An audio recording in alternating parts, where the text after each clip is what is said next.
టేస్ట్గా ఉంటుంది మొయ్య చేప. వీటిలో ఇంకా చిన్న రకం ఇవి. ఈ ఫ్రైకి చాలా బాగుంటుంది, చాలా క్రిస్పీగా ఉంటుంది. కాబట్టి ఈ విధంగా ఫ్రై చేసుకొని 2 పక్కల నీట్గా తిప్పుతూ ఫ్రై చేసి పెట్టుకోవాలి. చూడండి ఈ విధంగా చేసుకోవాలి.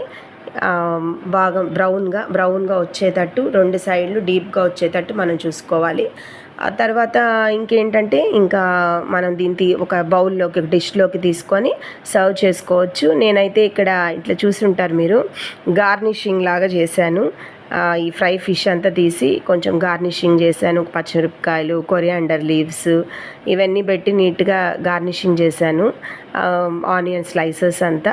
తర్వాత దీనికన్నా మనం పక్కన దాల్ చేసి పెట్టుకున్నామంటే ఆ దాల్ తీసుకొని చక్కగా మనము వైట్ రైస్లో వేసుకొని, అంటే పప్పు వేసుకొని దాంతోపాటు దీన్ని కానీ మేము పెట్టుకొని నంచుకుంటూ తిన్నామంటే చాలా టేస్ట్గా ఉంటుంది.